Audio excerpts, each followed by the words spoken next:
It's the BCS Podcast. Hello, and welcome to another edition of the Brett Chat Sport, or BCS Podcast. This week, my guest is a gentleman called Wright, and I had a wonderful discussion with him. We chatted all about his fandom for various teams, both in America and in the UK, and we also touched upon how sport can have a positive effect on your mental health. I cannot recommend this chat enough. The passion that Nick has for sport, the wonderful effect that it's had on his mental health, it just made for a wonderful chat with him. And so I strongly encourage you to watch everything that you are about to see here. So without further ado, please welcome Nick Wright. Hey Nick, welcome to the show. Thank you very much. No, thanks for having me. Yeah, it's a great joy to have you on the show. I've been looking forward to chatting to you for a while. We've known each other for a little bit now, and it's but all of our contacts been over messaging apps, hasn't it? And we've certainly had our interactions as two people that both write for Batflips and Nerds, and I've always enjoyed interacting with you. So it's great to actually be able to see you face to face, even if it is over a webcam. Absolutely, yeah. You always get the sense you know someone, don't you? Because you chat over text and message, and obviously I'll write, send things through to you, and you have a look at them. But no, it's great to have a chance to chat to you face to face on here, and hopefully we have a good discussion. Yeah, definitely. Same here as well. I mean, I've mentioned that we both write for Batflips and Nerds. You're showing your allegiances there. You're an Angels fan, and you're the Angels contributor for Batflips and Nerds. How did you get involved with the site? Yeah, so I run an account called LA Angels UK. I've been doing that for about 6-7 years now, I think it is. And through that, obviously got to know Batflips and Nerds. Great website, podcast, everything else. I mean, as British baseball fans, we look to them to really to drive that sort of side of things in the UK. And I think I spoke to Gav, and the Angels needed a writer. And I've always written over the years. I've always been quite keen to write, going through my teenage years at school. Mainly started off on football, to be honest. I think as most young boys in this country do, it's your first love. And when you say football, you mean proper football? I mean proper football, yeah. I mean proper football. But it sort of it went from there. It went from writing about, my team and football and general, and using things like football forums, things like that, to actually write out lengthy posts. And then it sort of went on to blogging.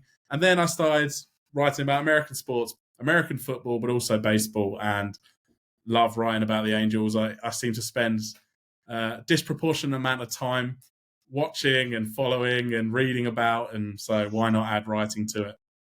Yeah, definitely. And I think that leads into the main crux of this show. You've got two of your sporting allegiances on display there. You're an LA Angels fan in baseball. You're a Seattle Seahawks fan for American football. Are there any other teams that you follow? So I sort of mentioned there, my first love was Tottenham Hotspur Football Club. I'm a season ticket holder there, have been for 2 decades plus. So always have to give them a shout out, special place in my heart. But also I actually have a liking to a couple of DC sports teams, both the Washington Capitals and Washington Wizards, thanks to an ex-girlfriend of mine who happened to be from DC. Okay. Yeah, across the board, it's very mixed in terms of US sports. I know some people stick to one city and kind of follow sports teams from across there, but I've got a mixed bag there, a couple of DC, Seattle and Anaheim. Yeah, and in fairness, it seems to be true for a lot of British-based American sports fans. Like I support teams in Chicago and New England and Oakland. We've had guests on this show. We've had a guest on the show, Russell Eason, who supports only Cleveland teams, but then he seems to be an outlier. Like we as Brits do seem to pick different teams from different cities when it comes to American sports for a range of reasons. Like, what was the reason why you're an LA Angels fan, but you're then a Seattle Seahawks fan? Why those two different teams in those two different cities? Yeah, I think you're right. And I think it is just a range of reasons why we support these teams. So, for example, the Angels, for me, 2002 was the first year I sort of found the Angels, the year they won their sole World Series. But I was just sitting in a hotel room in Anaheim. I was on a family holiday in Anaheim for Disneyland. The main reason anyone as a Brit really goes to Anaheim is for that Disney experience and the beautiful Southern Californian weather. Anyway, I was sitting in this hotel room and I stuck on, flicking through the channels, ESPN. Sunday Night Baseball was on. Can't remember exactly who was playing. It was the Cardinals against someone, but just took an interest in it, and I watched and watched and watched. And it got quite late in the evening. I was just watching this game, and I sort of, I was playing cricket at the time as well, so I think I was 10 years old, but was already really into my sport, and found this game on the TV and asked my parents if we could take a look into it more. The Anaheim Angels were there, so convinced them to take us to a game. And from there on, I just sort of fell in love with the sport, with the identity, I guess, with the stadium, with everything that comes around that ballpark experience. And I was totally hooked. And I think it took so I was 10 years old. I mean, it took then probably much of the next 6 to 8 years to really get into it. But then when I was at university, I think circa 2010-ish, that's when I really sort of started. Late nights weren't really late nights. You'd come in from a night out, it's 3 a.m. Oh, look, the Angels are starting now, stick a game on then. And kind of just really fell in love with the team then. And I try and get over to Anaheim as much as I can. And I just got loads of friends over there now. It's a real community spirit. And I think I love that sort of underdog nature as well to Anaheim. We've got a big brother up the freeway in the Dodgers who aren't my sort of team. I just love what you get with the Angels. And so Seattle is kind of a similar vibe in that sense. The first Super Bowl I ever watched was 2005 when they were absolutely robbed by the Steelers. And it was that sort of, that feeling of anger for them, I guess, and that underdog story that made me just really want them to become my team.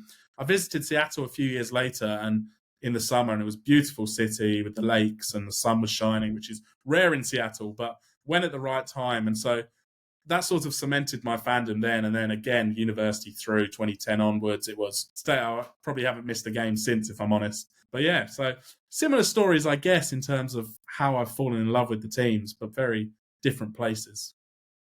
Certainly, and both places I've been to, and they both certainly do have their charm. So yeah, I can absolutely understand why you would want to be a fan of the underdog baseball team in LA, and I can certainly understand why you would want to be a fan of the Seahawks, because it's a lovely city, but also they are very much known for their fandom. Their fandom is the 12th man, and so it's they certainly make their fans feel valued, don't they? Absolutely, yeah. I mean, I've been to a couple of Seahawks games now, and for US sports, I think in particular, it's a completely different experience you'll get in quite a lot of places.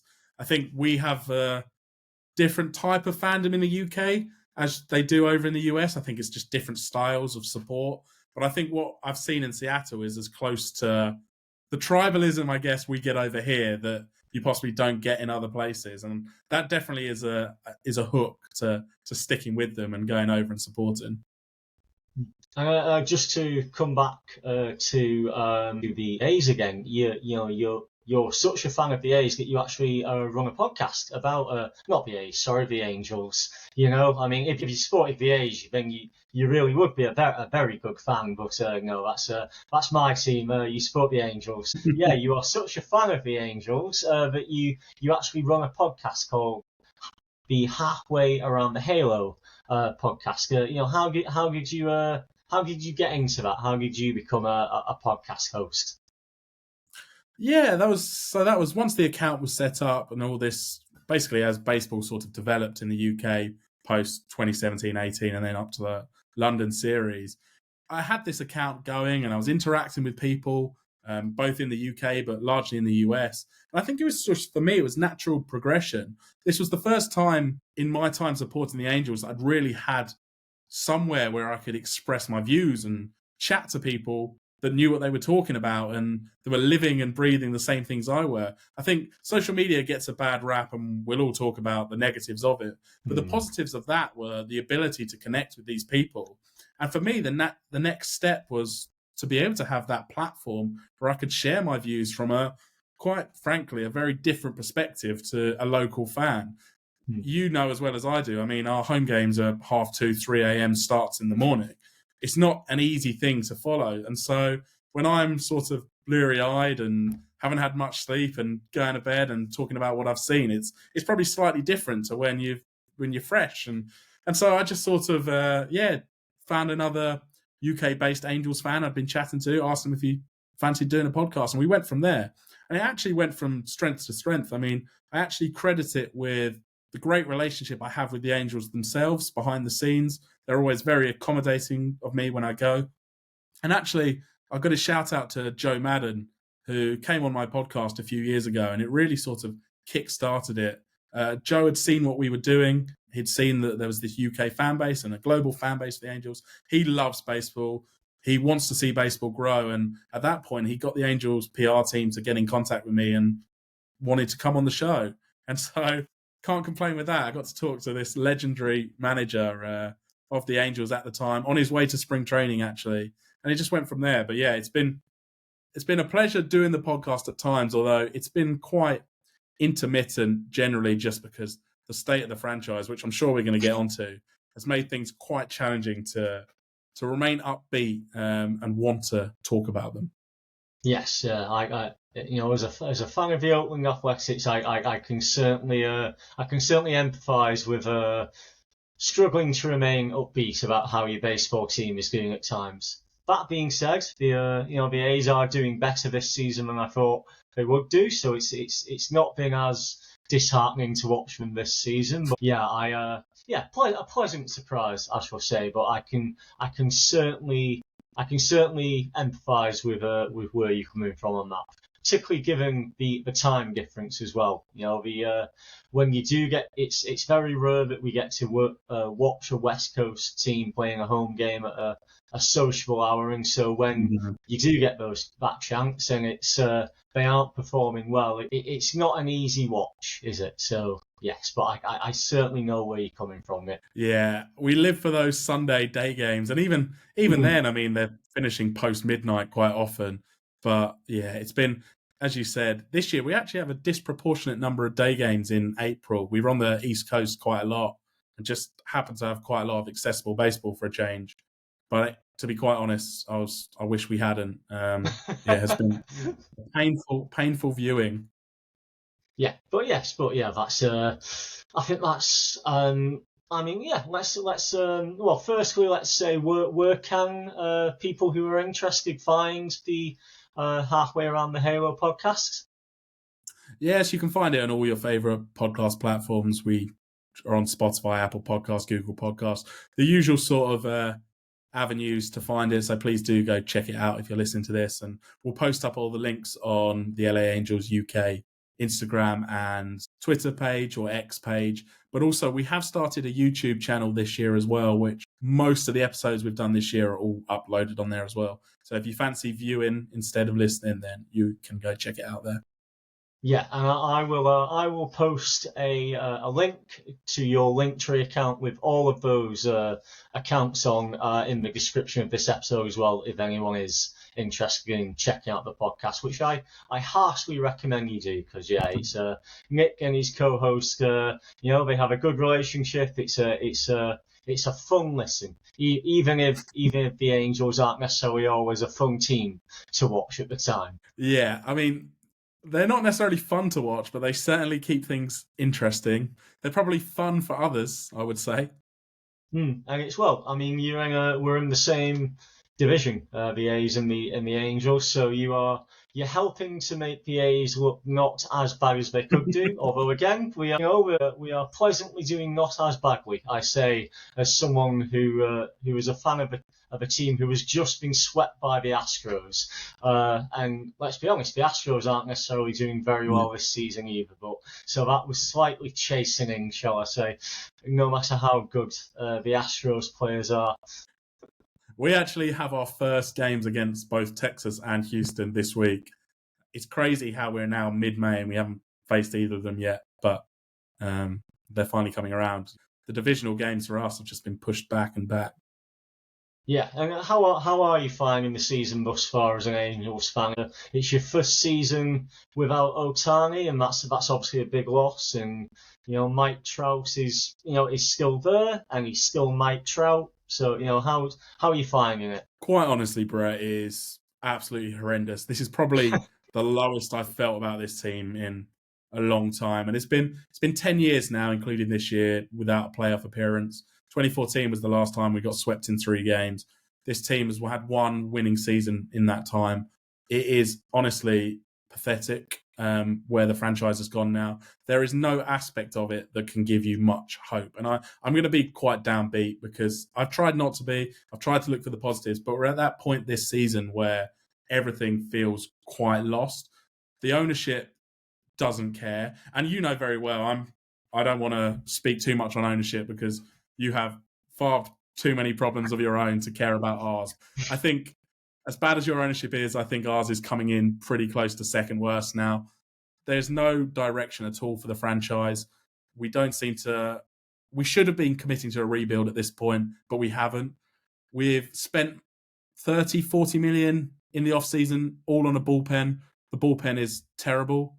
We got a young core which has been rushed up to the majors. People like Zach Neto, Nolan Shanuel, they should still be in the minors, ideally. We've gone down that route where we're trying to win now. We've got these mid-tier college guys that were ready to come up pretty early on. And whilst I like both of them, don't get me wrong, I think they're good baseball players. The fact we've gone down this path of rushing to the majors to try and win last year is beyond me. I said at the time, not trading Otani was the most foolish thing for this franchise. He should have gone 18 months ago, and we didn't. And I said this all along, and it's really hard to want to trade a guy like Otani. But we were not in a position to make the most of him. And so he's come and gone. We've got a 1 pick for him, which isn't going to amount to much knowing our scouting and drafting. And it's just a waste. But I would say, even if we had gone and traded him for a haul of prospects, I'm not guaranteed that those prospects would have amounted to much anyway, knowing how we develop players and knowing that the budgets we sort of put into scouting and development are just not where they should be. And so it is quite a depressing time right now, especially, I guess, with, as usual, the Halos are just plagued by injury. We are such an unlucky franchise in that respect. Some would tell you we're cursed. But Mike Trout's down again. I mean, Anthony Rendon's down again. Brandon Drury's down. Like, if you look across the lineup, we're running out guys. Like, we've signed Kevin Pillar, who's actually been really good, but Willie Calhoun, Cole Tucker. Why are these players on a major league roster? Cole Tucker was supposed to retire. The Seattle Mariners asked him to retire at the end of spring training because they didn't have a place for him and told him to go into coaching. And yet he's now starting for the Angels in early May. It's just not a pleasant experience right now for where the franchise is going.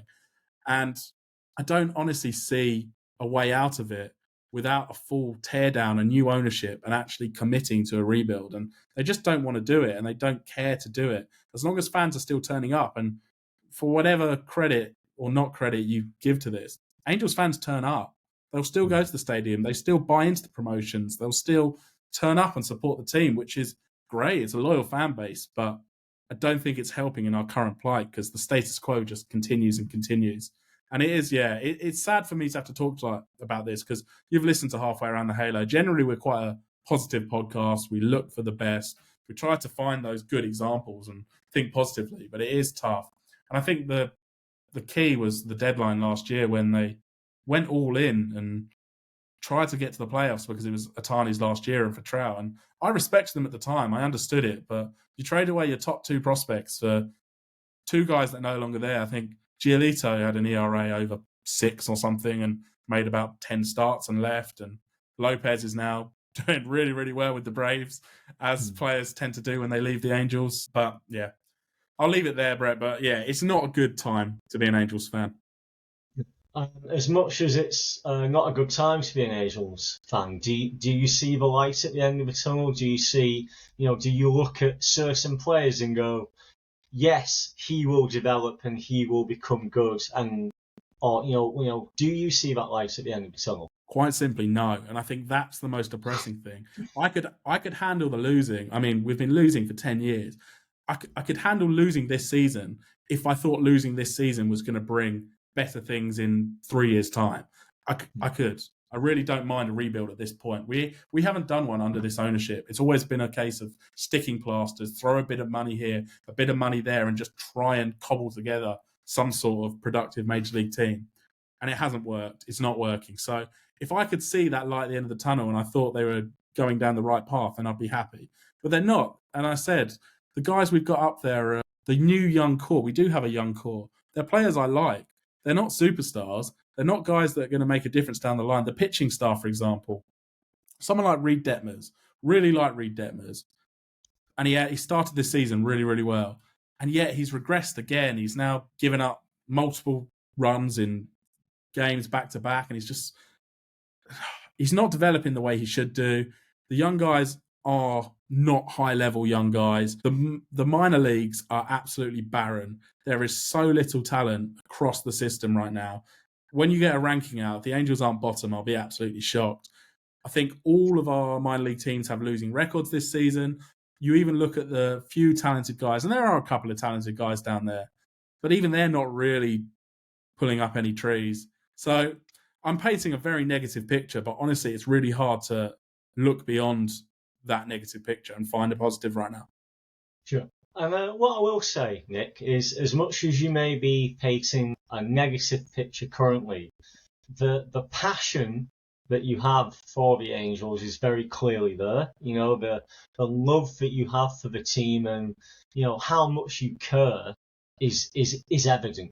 You know, and I think that is part of fandom is, you know, the team may not be doing well, but you still continue to love them. And that's a credit to you, and I think it speaks volumes about fans generally. Even though our teams may not be doing well, we continue to support them. And you know, and I say this as an A's fan who is somewhat disaffected given what is going on with the A's currently and the fact that they will be leaving Oakland at the end of this season, and that has me questioning my fandom for that team a lot. I have to admit, but while they are in Oakland, I'm going to continue to love them and continue to support them. And I've no doubt that I will actually end up still supporting them when they do leave Oakland in some capacity. I don't know what that will be yet. But yeah, certainly as much as you may be feeling negative about the Angels,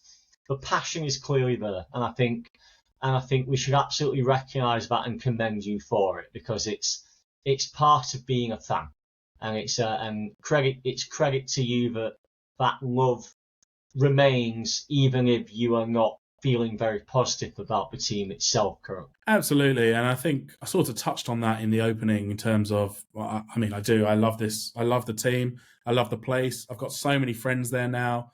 I have such a great experience every time I go over. And actually, you touched on the A's moving, and I feel awful for fans of Oakland. In that sense, but there's a potential for the Angels to have the same thing happen down the line. Our lease is up in not too long. There's been no progress on extending that. The ballpark's kind of falling down. It needs a lot of works. There is a future where the Angels may end up moving somewhere else as well. So I definitely feel your pain on that. I can see it coming. But you're right. I mean, the passion is obviously there, and I think that's why it hurts so much when you don't see this light at the end of the tunnel. Ultimately, all we want is the best for our franchises and the players that we love and those franchise greats that we've seen, both of us have seen, and we know what's been there in the past. We know what winning looks like, even if it's been quite a while for us. And you just want to get back there again. And I think I've touched on this previously as well, and one of the other aspects of why they mean so much to me. And I wrote about this we talked about Batflips and Nerds earlier, and I wrote about, when was it? I think it must have been May 2022, about the positive impact on mental health. And actually, it sounds ridiculous when I say it now, after everything I've just said. And how can everything I've just said not negatively impact my mental health? And it does to an extent. I mean, losing hurts.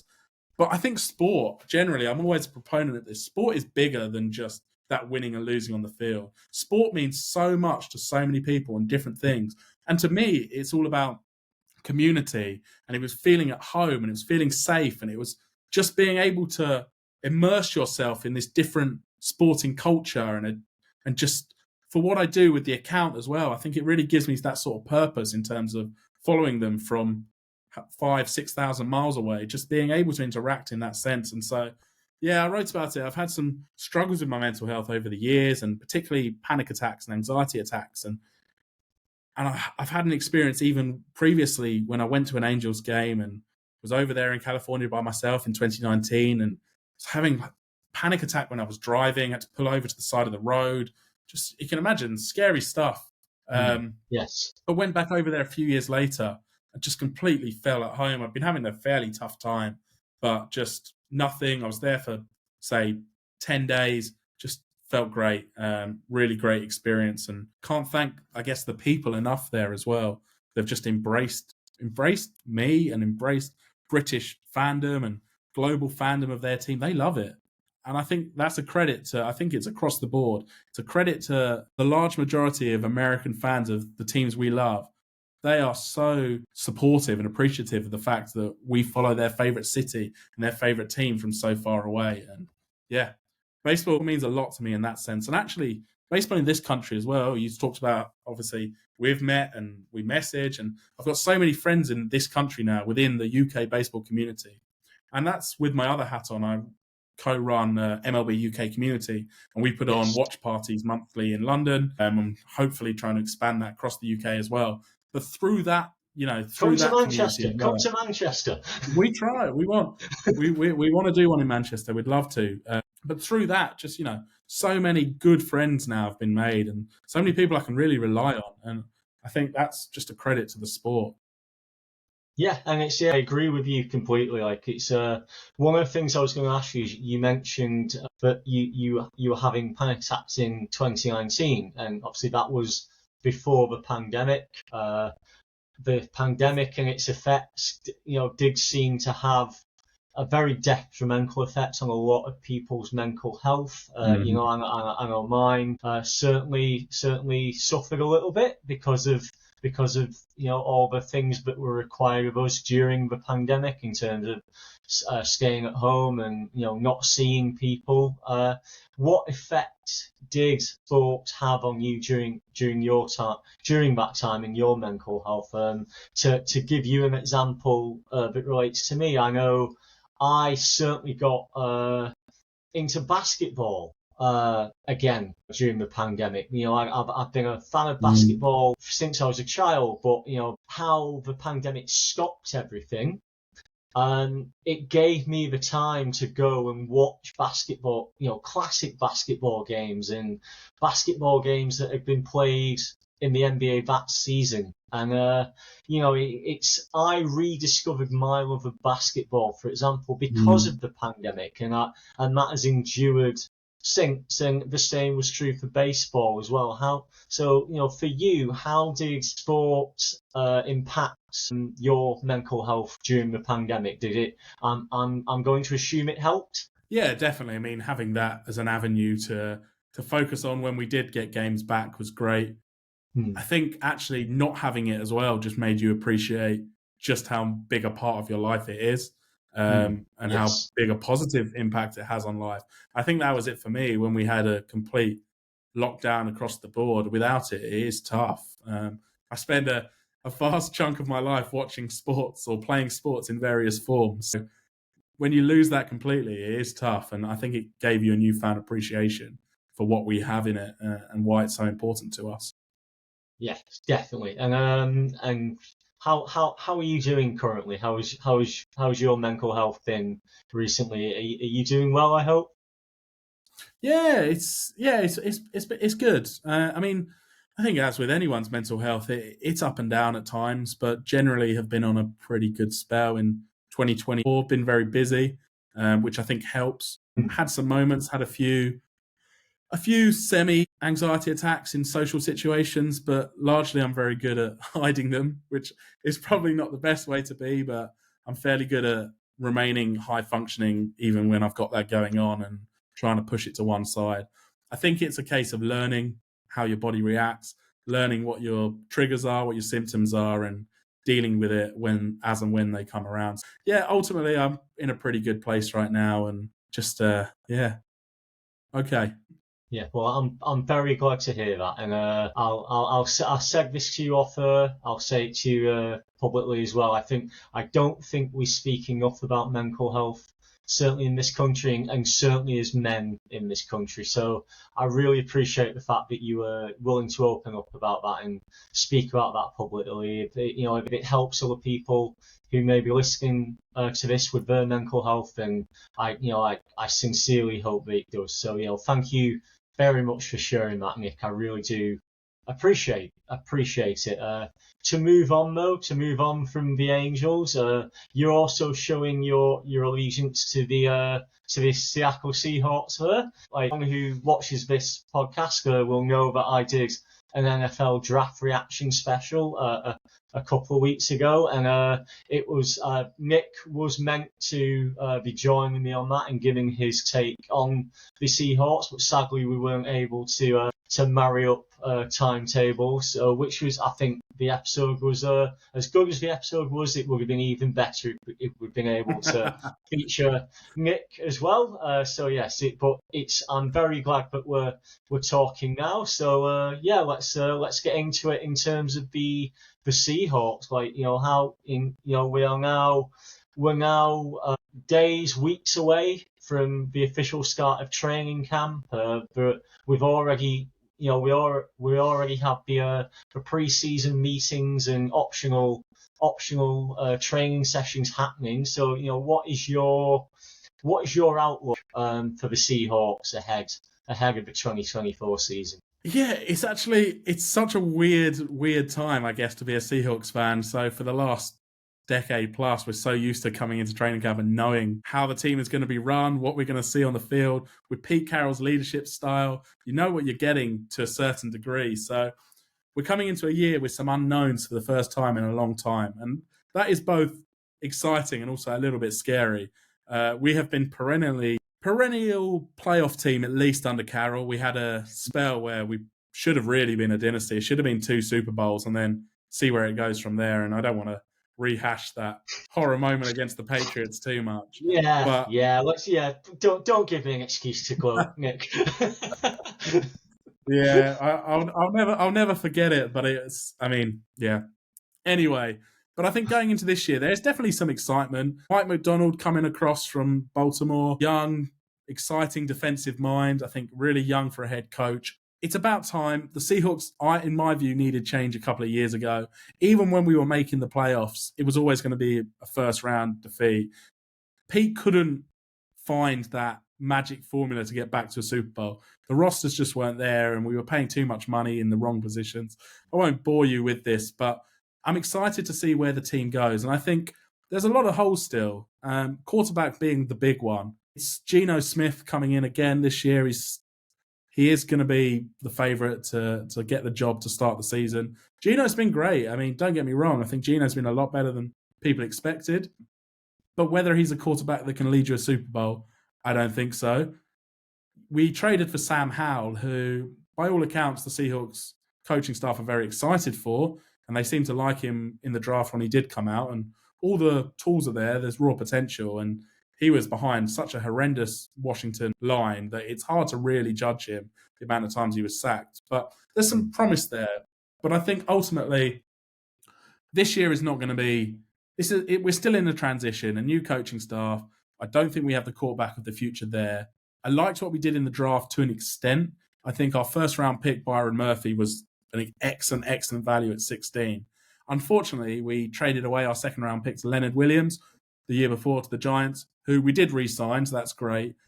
But we didn't have too many picks in that first 100. We had 81, and we took Christian Haynes across the line, and we took Byron Murphy, and that was it.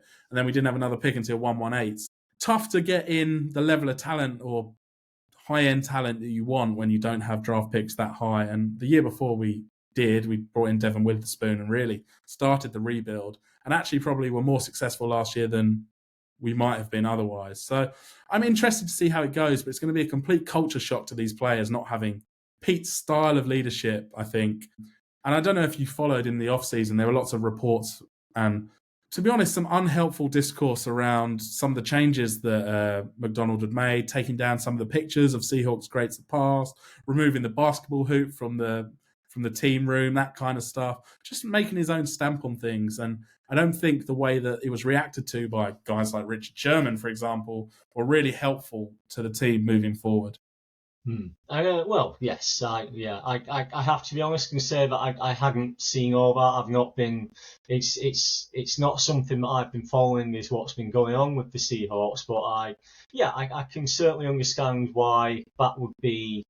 That could be detrimental, but I can also understand why Mike McDonald might want to make those changes as well.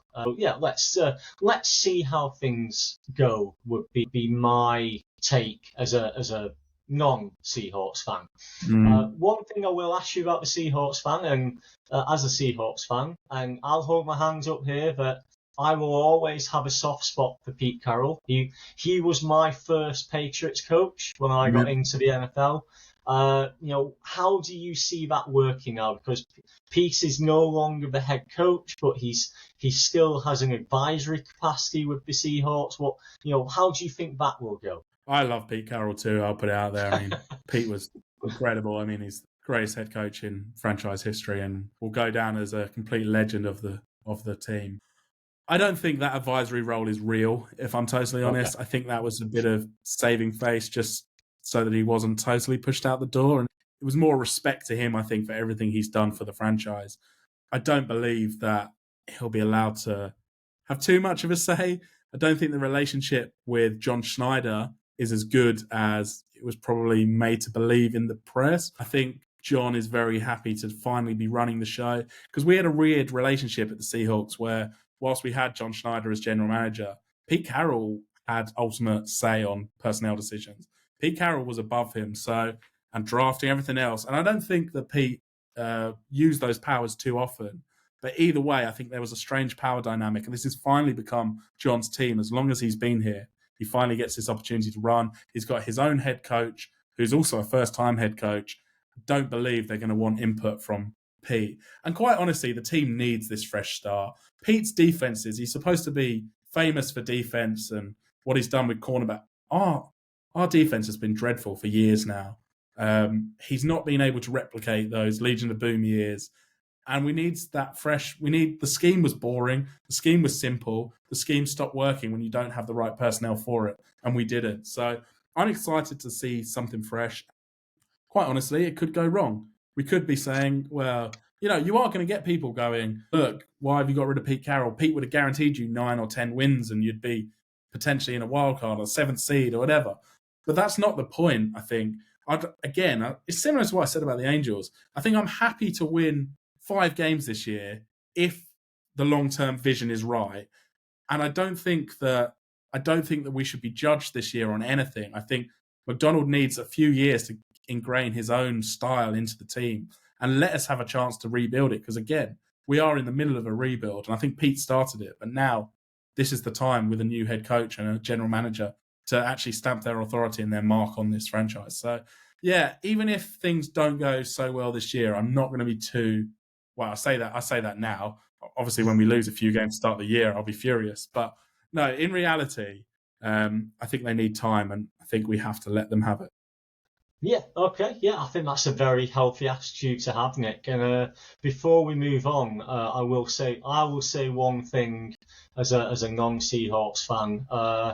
For me, I think one of the classiest press conferences I've ever seen from a departing head coach on his way out the door from Pete Carroll. The things that he was saying about his wife and the support that she'd given him over the years. I think that speaks volumes about the man, and he was an absolute credit to himself during that press conference, I will say. No, I fully agree. I won't say a bad word about him. I think he was... I mean, you just look at the amount of talent he brought through and the high-profile former players he has and the respect they have for Pete and what they talk about with Pete. And even if they didn't agree with some of his decisions at the time, and I'm sure on a high level, you'll have seen some of the disagreements, shall we say, between certain players and effectively Russell Wilson versus Richard Sherman. And it hasn't always been the easiest franchise or the most pleasant, I think, internally. But I think you just look at the respect they all have for Pete to know that he was a great leader, a great man manager, and just a great head coach. Yeah, I fully agree. Before we wrap up, you mentioned at the start that you are a Spurs fan. As we are recording this, it's going to be the final round of Premier League games. As you're watching this, you will now know who has won the Premier League this season, which is something me and Nick don't currently know. As you said, you're a Spurs fan. Spurs were very much front and centre. Honestly, I've never been so delighted to lose a game of football, Brett. I was there and it was weird. It is very, very strange rooting against your own team. And it is against all your instincts. When Sonny went through on goal in the 85th minute and I was happy that he missed, it was strange. And actually, I was surprised. The crowd was probably more pro-Spurs than I thought it was going to be, although I don't think anyone was too disappointed when we did lose. But ultimately, this is the thing I think people get lost. And we talked about passion earlier and fandom. There were not many Spurs fans that wanted us to win. No Spurs fan wants Arsenal to win this league. And that, for me, trumps anything else. Our season is effectively over. People kept talking, the journalists keep talking about Champions League football, stuff to play for. No one cares about that, really, in reality. This team's not good enough right now for a start. But ultimately, if we had gifted Arsenal the title, and they may still get it, I hope not. I hope City smash West Ham and it's their title. But they may still get it. You never know. But it wouldn't be because of us. And that's the thing they seem to miss. It's the WhatsApp groups. It's going into work. It's hearing it constantly from people around you. Thank you for winning us the title. We won't let that hear the end of that for 20 plus years. That's going to be what they talk about when they talk about this title win. And so thankfully that didn't happen and we don't have to worry about it. Nobody in a year's time is going to remember that we lost to Man City and didn't get Champions League. No one cares about that. But we didn't gift Arsenal a title, and that's what really matters. So, yeah. Ange Postecoglou, not happy with our fan base. There was quite a lot of disagreement in the week. He was furious, actually, to be honest, with the perspective that was taken. He doesn't seem to grasp the tribalism and the rivalry that comes with football, and which I think is strange, but he's not a Tottenham fan. He's there to do a job. I understand from his perspective, he'll always want to win games of football. I get it. But I don't get how he doesn't understand the fans' perspective, I guess. I think that's where there's been this disconnect. But ultimately, I'm happy we lost. And for you, Ange Postecoglou is the right man to be leading Spurs? Yeah, absolutely. I mean, it's not been a good few months. We've lost quite a lot of games of football we probably shouldn't have lost. And it's definitely seen some stagnation in the second half. But for me, he's still the right man. I like the style of football he tries to play. I think he's got the right ideas. I think he says the right things. And we need to commit to someone. We tried these winners. We tried Mourinho. We tried Conte. They weren't right for this football club. Ange Postecoglou, I think, is right for the football club. It's just a case of giving him time. And that's something that, as sports fans, we're not good at. We're not good with patience. We're not good with time. We expect instant results, and that's just not how sport works at high levels. Yeah, give him another year, give him another 2 years. Let's see where we are. But I think we're on the right track. Yeah. So for you, bright days ahead for Spurs currently, which may not necessarily be the case for the Seahawks and the Angels. I think Seahawks probably somewhere in the middle. I can see some potential there. Hopefully Tottenham higher, but the Angels absolutely no chance. They are embarrassing. Okay. And to end then, as I said, we are recording this before the final round of Premier League games. This will get broadcast after those games at weekend, so everyone will know who will have won. For you, who do you think will win the Premier League this season? Oh, I think City. I don't think there's a chance in hell that West Ham can beat Man City at the Etihad or take a point. I think they're too good. Okay, and I will play devil's advocate then and say that it would be a refreshing change and a thumb in the eye, but it would certainly be a refreshing change, and it would be good to see a different team win the Premier League in Arsenal. And if they do win, I give them all the credit in the world, because they played good football, they built a fantastic team, and they've been a joy to watch. For me at least. But yes, you've gone for Man City, and you probably are correct. But I for the sake of being different, I'll say Arsenal then, and let's see who's If right. I was a neutral, I'd probably agree with every word you said as a neutral, but I'm not. So well, there you go then. But it's I absolutely understand where you're coming from as a Spurs fan. What I will say though is, thank you very much for your time, Nick. I think we've had a wonderful conversation there. I've really enjoyed, finally actually getting to chat to you. I hope to see you in person soon, i.e. the London series. But for now, lovely to chat to you, and I hope you enjoy the rest of your day. Absolutely, no, great. Thanks for having me on. I really appreciated it. Yeah, thanks a lot, Nick. Speak to you again. Bye-bye. So there you have it. As promised, an absolutely wonderful discussion with Nick there. I think any time where we can talk about mental health in this country, it's a good thing. We don't talk about mental health enough in this country. Certainly as men, certainly as a northern working class man, we don't talk about mental health enough in Greater Manchester, and it needs to happen more, because I think the more we talk about it, the less stigma there is, and hopefully the better everyone will feel if they feel they can be a bit more open and can discuss the issues that they're having. And I think that's the wonderful thing about sport is it can help your mental health, but it can also help you to open up about any issues that you may be having, whether that's mentally, physically, or whatever. The more things that we can have to help us open up about those issues and to get the support we need, the better in my book. And so I'm so glad I was able to have that chat with Nick, and that he felt comfortable enough to be able to speak publicly about the issues that he's had. For now though, that is the end of another edition of the BCS podcast. As always, I thank you so much for joining me, and I hope to see you again next time. Bye bye now.